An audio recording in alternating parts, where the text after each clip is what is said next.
தேர்தல் ஆணையம் நாங்கள் போகும்போது அங்கே சொல்றது பொதுவாகவே இறந்தவர்கள் வாக்களிப்பதும் இருப்பவர்கள் வாக்கை மறுப்பதும் இது ஒரு ஜனநாயகத்திற்கு ஏற்புடைய செயல் அல்ல.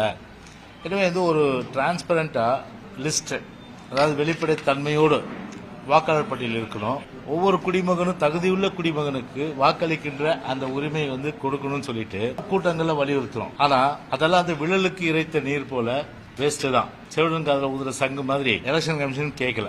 நாங்களும் கிட்டத்தட்ட பல கூட்டங்கள் எடுத்து சொல்லிட்டோம். இந்த தேர்தலில் கூட பாத்தீங்கன்னா இப்போ ஈரோட்டில் பாத்தீங்கன்னா 44,000 வாக்குகள் பாத்தீங்கன்னா அந்த தொகுதியிலே இல்ல. அதே போல தியாகராய நகர், அதே போல ஆர்கே நகர், அப்புறம் ஆர்கே நகர் கோர்ட்ல போயிட்டு அதன் பிறகு அவங்க ஒரு அஷூரன்ஸ் கொடுத்தாங்க. தீவிர சுருக்குமுறை திருத்தம் வரும்போது நாங்க கண்டிப்பா இதை சார் வரும்போது நாங்க கண்டிப்பா இதை பண்றோம்னு சொல்லிட்டு ஒரு அஷூரன்ஸ் கொடுத்தாங்க. சாரை நாங்க ஏன் வரவேற்கிறோம் அப்படின்றதுனா முழுமையான ஒரு வெளிப்படைத்தன்மையோட ஒரு பட்டியல் இருக்கணும் என்ற ஒரு அடிப்படையில தான் நாங்க வரவேற்கிறோம். 2002 பொறுத்தவரையில அன்னைக்கு ஒரு இதே ஒரு ஸ்பெஷல் இன்டென்சிவ் ரிவிஷன், அதாவது தீவிர திருத்தம் அன்னைக்கு தீவிர சிறப்பு திருத்தம் அன்னைக்கு சென்ட்ரல் எலெக்ஷன் கமிஷன் அன்னைக்கு அந்த திருத்தத்தை பண்ணும்போது மத்தியில் இவருடைய கூட்டணி ஆட்சி தான் இருந்தது. 49 லட்சம் வாக்காளர்கள் அன்றைக்கு பாத்தீங்கன்னா முழுமையா நீக்கினாங்க. அப்ப ஏன் திமுக அதற்கு எதிர்ப்பு தெரிவிக்கல? அப்ப ஏன் திமுக 49 லட்சம் வாக்குகள் இறந்தவர்கள், குடிபெயர்ந்தவர்கள், விலாசம் இல்லாதவர்கள், டபுள் என்ட்ரி ரெண்டு இங்கே இருக்கும் அங்கே இருக்கும்,